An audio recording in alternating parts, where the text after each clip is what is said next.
Deputada Mônica, da bancada ativista, aqui com a gente hoje, tomando um café para esquentar um pouco a nossa tarde, que deu uma esfriada aqui esses dias em São Paulo. E trazendo em pauta um assunto quente, como o nosso cafezinho aqui. Vou ler aqui tudo para vocês. Peguei uma cola, tá, gente? Me desculpa aqui, deputada, para dizer por onde andava a nossa deputada na semana passada. Brasil Conference at Harvard Meet. O que é isso, gente? O encontro, uma conferência que é realizada sempre pela comunidade brasileira de estudantes lá em Boston. E que nesse ano levou nada mais, nada menos do que a nossa deputada da bancada ativista aqui, a Mônica, para falar. Levou também Fernando Henrique Cardoso, levou Ciro Gomes, levou a jornalista Cristina Serra, Dias Toffoli, entre outros, a Jojo também, para falar sobre renovação.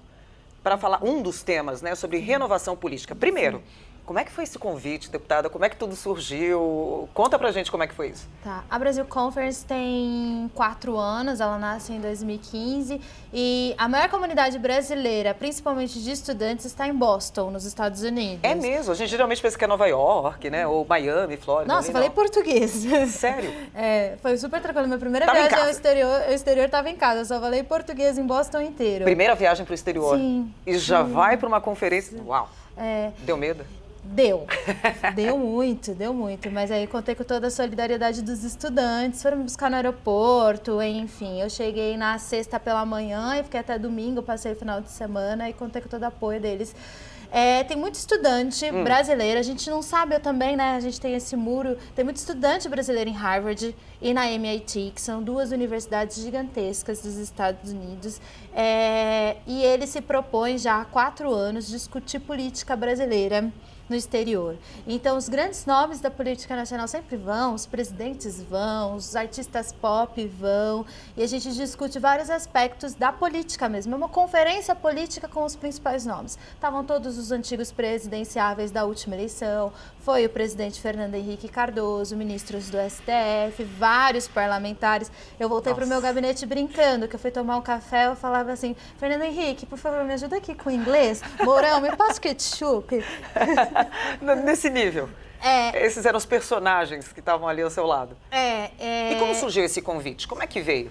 A conferência queria fazer um dos temas quentes também na política brasileira nesse momento é renovação política. E a conferência queria ter uma mesa sobre esses aspectos. Então convidaram 4 perfis diferentes que se propõem a debater o tema. Tabata Amaral, Hélio Bolsonaro, o Paulo, deputado federal do Novo, e nós da bancada ativista, eu era a única deputada estadual da pauta para discutir renovação. E realmente a gente vê que ali renovação é muita coisa para muita gente, depende do ponto de vista, né?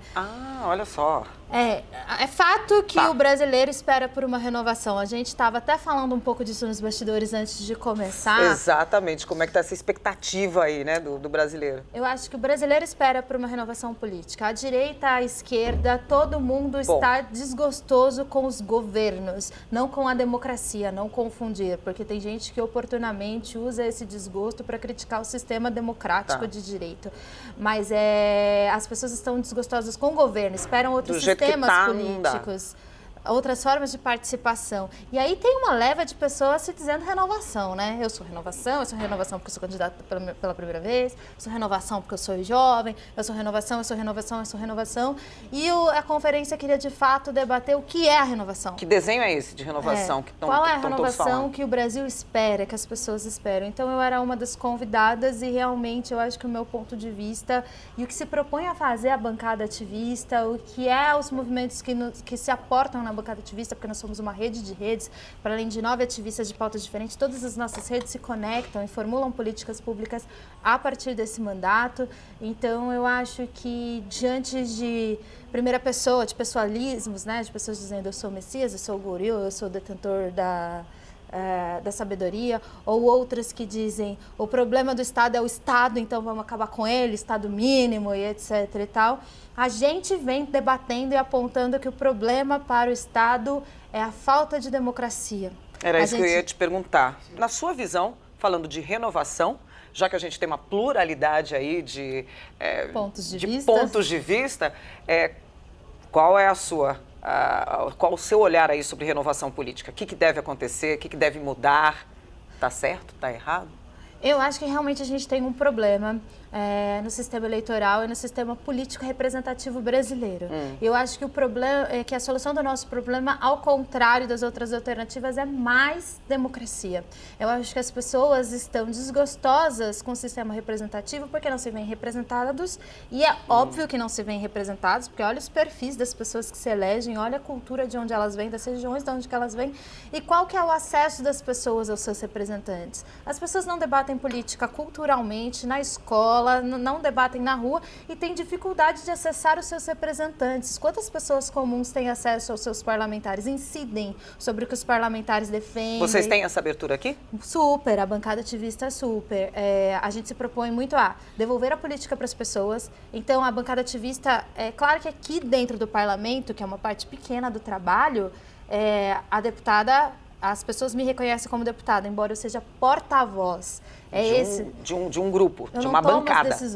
Eu não tomo as decisões. Eu não vou lá munida das minhas ideias somente. Claro que eu sou parte da tomada de decisões, mas eu não vou lá munida das minhas ideias. Então, são os 9 codeputados, mais as nossas redes, mais os nossos movimentos. E a gente tem processos muito amplos de tomada de decisão. A gente é muito atento ao que rola nas redes. O nosso gabinete está sempre aberto para atender pessoas. E a gente faz um processo chamado Bancada Escuta, que é sair da casa, ir até o problema e ouvir as pessoas que vivenciam, que têm propostas de soluções para aquilo, porque a gente quer que não criar um deputado.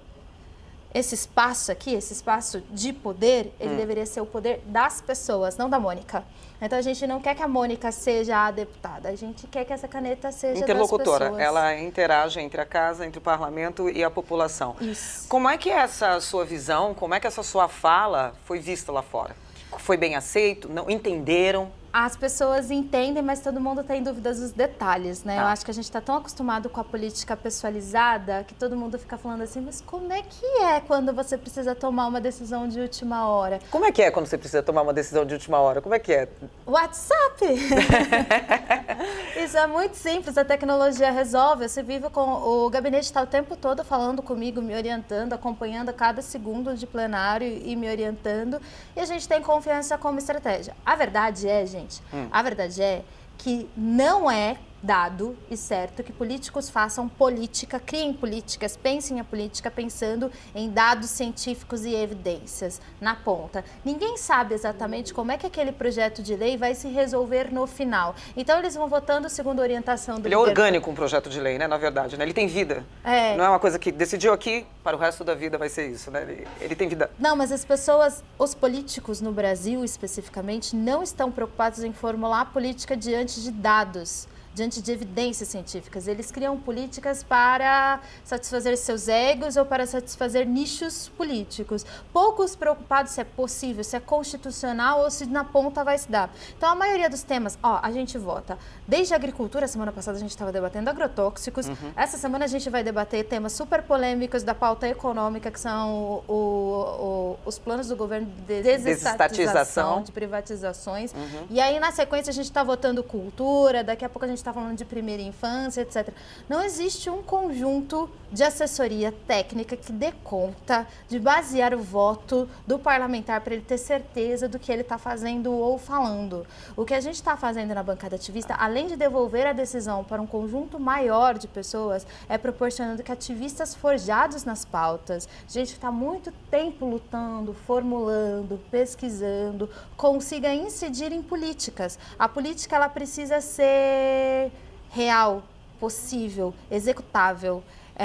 Palpável, né? A gente fica muito tempo aqui discutindo coisas, por exemplo, como escola sem partido. Escola sem partido, quem é que controla o que o professor fala na sala de aula? E é verdade mesmo? As escolas públicas, eu falei disso no plenário, as escolas públicas faltam material didático, falta papel higiênico, falta merenda, falta água. Tem crianças lavando a mão uma em cima da outra no mesmo balde d'água. E a gente está tentando controlar o que o professor fala na sala de aula. Isso é possível? Isso é bom? Então, é bom também? É uma pergunta que você fala. Controlar o que as pessoas pensam, a liberdade de formulação é bom?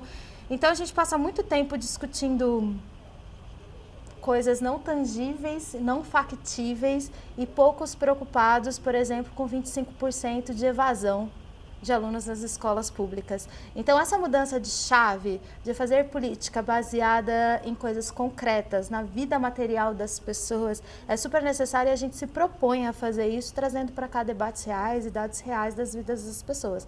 Mas, por incrível que pareça, as pessoas falam, qual é o maior choque da bancada ativista ao chegar no parlamento? O maior choque da bancada ativista ao chegar no parlamento é descobrir que é pouquíssimo razoável que a gente faça política baseada em evidências.